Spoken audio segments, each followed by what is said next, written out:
Assalamualaikum warahmatullahi wabarakatuh. Halo anak-anak kelas 6. Pada kesempatan kali ini kita akan mempelajari tentang tema 2, subtema 2, muatan ilmu pengetahuan sosial, materi perjuangan mempertahankan kemerdekaan Indonesia. Mari kita simak video pembelajaran kali ini. Proklamasi kemerdekaan Indonesia yang dibacakan oleh Insinyur Soekarno dan Muhammad Hatta pada tanggal 17 Agustus 1945 adalah bentuk pernyataan bahwa bangsa Indonesia telah merdeka dari penjajah. Akan tetapi, masih banyak gangguan dari bangsa asing. Mereka masih berupaya menguasai wilayah Indonesia sebelum dibentuk pemerintahan yang kuat. Adapun upaya-upaya mempertahankan kemerdekaan tersebut dilakukan dengan dua cara. Yang pertama, perjuangan secara fisik, yaitu perjuangan melalui pertempuran. Yang kedua, perjuangan secara diplomasi, yaitu perjuangan melalui kesepakatan atau perjanjian. Tujuan diplomasi untuk mendapatkan pengakuan kedaulatan kemerdekaan bangsa Indonesia. Nah,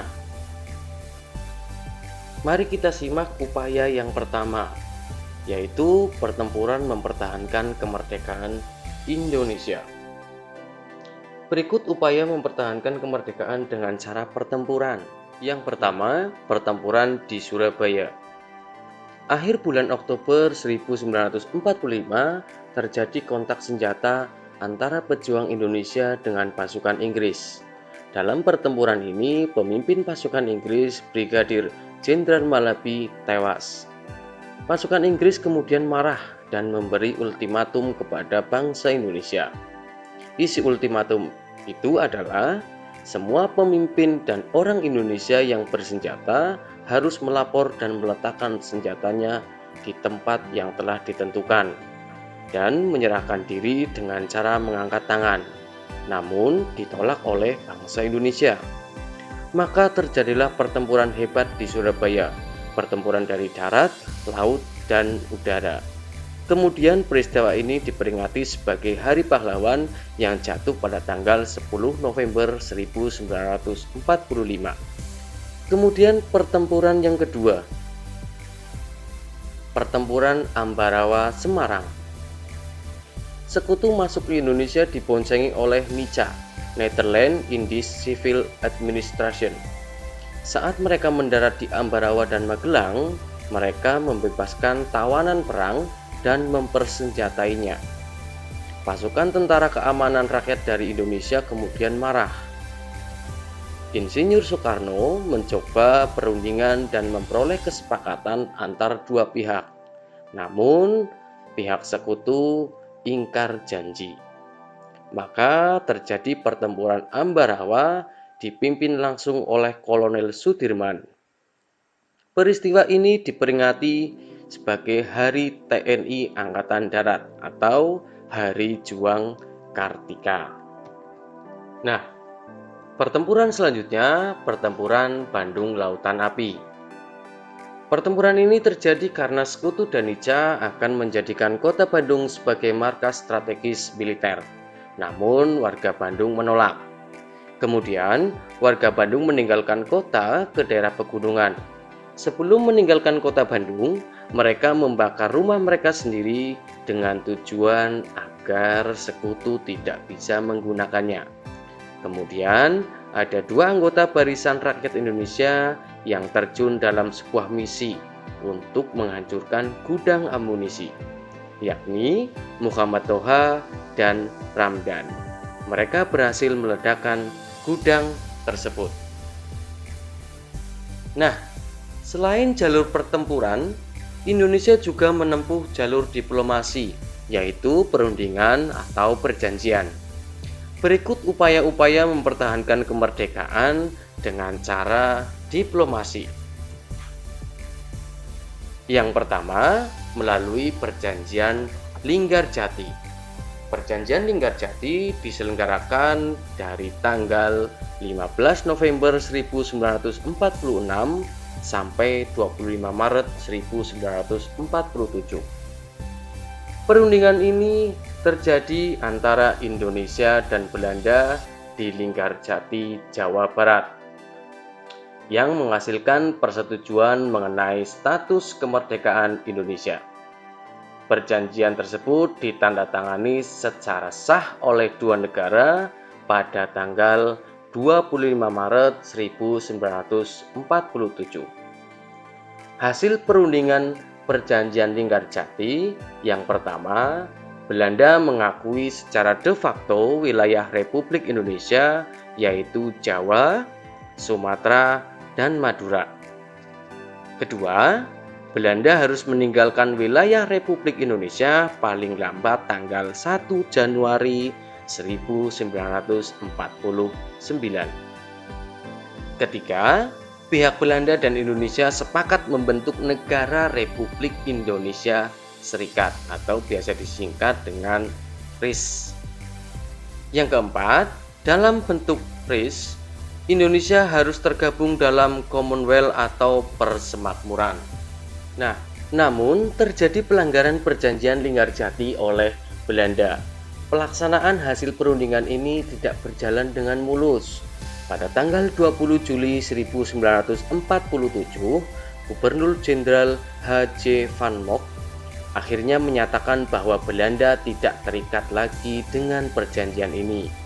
Maka pada tanggal 21 Juli 1947 meletuslah perang agresi militer Belanda yang pertama.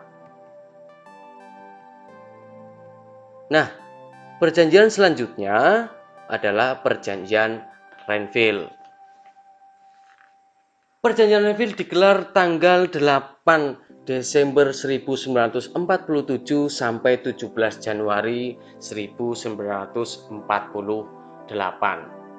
Perjanjian ini berpengaruh terhadap jalannya sejarah bangsa Indonesia. Isi Perjanjian Renville membuat wilayah kedaulatan Republik Indonesia menjadi sangat sempit. Perjanjian Renville antara Indonesia dan Belanda.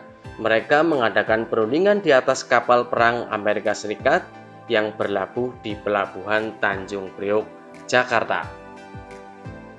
Hasil perundingan Perjanjian Renville yang pertama, Belanda hanya mengakui Jawa Tengah, Yogyakarta, dan Sumatera sebagai wilayah Republik Indonesia. Kedua, disetujui adanya garis demarkasi antara wilayah Republik Indonesia dan daerah pendudukan Belanda. Yang ketiga, TNI harus ditarik mundur dari daerah-daerah kantongnya di wilayah pendudukan Belanda di daerah Jawa Barat dan Jawa Timur. Selanjutnya ada Perjanjian Rumroyen. Perjanjian Rumroyen dilaksanakan pada tanggal 14 April 1949 sampai 7 Mei 1949. Perundingan perjanjian berjalan sangat alot hingga memaksa menghadirkan Muhammad Hatta dari pengasingannya di Bangka kala itu, serta Sri Sultan Hamengkubuwono ke-9 dari Yogyakarta. Nama Perjanjian Rumroyen sendiri diambil dari masing-masing delegasi. Delegasi Indonesia yakni Muhammad Rum dan delegasi Belanda yakni Herman van Rooyen. Perjanjian Rumroyen bertempat di Hotel Des Indes, Jakarta. Hasil perundingan Rumroyen yang pertama, Belanda akan menghentikan semua kegiatan militer dan membebaskan semua tahanan perang dan politik. Kedua, Belanda menyerahkan secara utuh dan tanpa syarat kedaulatan kepada pemerintah Indonesia. Ketiga, Belanda akan menyerahkan semua hak, kekuasaan, dan kewajiban kepada Indonesia. Keempat, Belanda dan Indonesia akan mendirikan persekutuan atas dasar sukarela dan persamaan hak.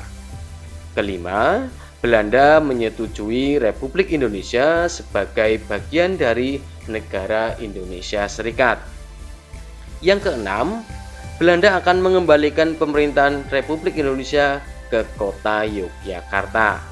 Ketujuh, Angkatan Bersenjata Republik Indonesia akan menghentikan semua kegiatan gerilyanya.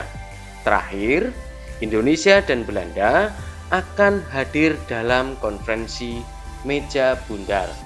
Nah, keberhasilan perjanjian Rumroyen kemudian membuahkan pengakuan kedaulatan penuh Belanda atas Indonesia melalui konferensi meja bundar yang akan diadakan di Den Haag di tahun yang sama. Kemudian, perjanjian yang terakhir adalah konferensi meja bundar yang dilaksanakan pada tanggal 23 Agustus 1949 sampai 2 November 1949. Konferensi meja bundar bertujuan untuk menyelesaikan sengketa antara Indonesia dan Belanda seadil dan secepat mungkin. Konferensi meja bundar dibuka pada tanggal 23 Agustus 1949.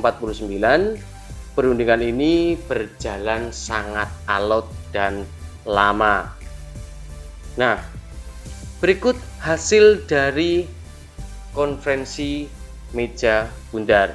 Yang pertama, Belanda menyerahkan kedaulatan kepada Republik Indonesia Serikat pada akhir Desember 1949.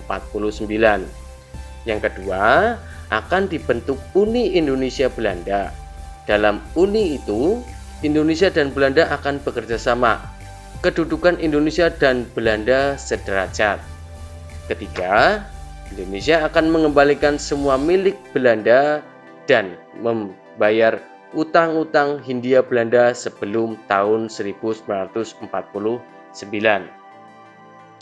Keempat, masalah Irian Barat akan dibahas 1 tahun kemudian.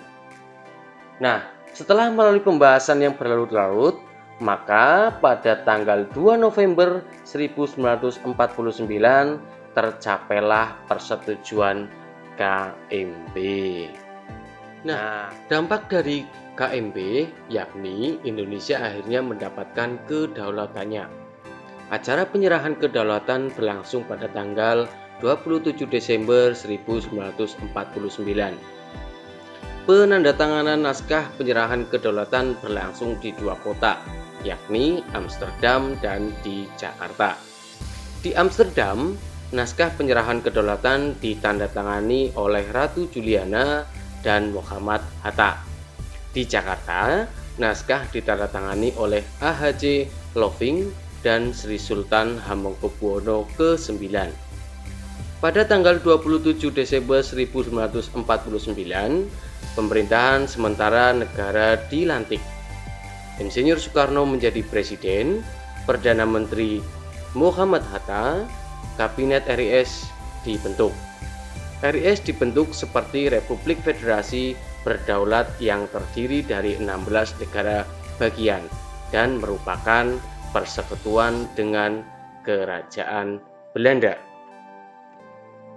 Nah, demikian pembelajaran IPS kali ini. Jangan lupa like, komen, dan subscribe ya. Wassalamualaikum warahmatullahi wabarakatuh.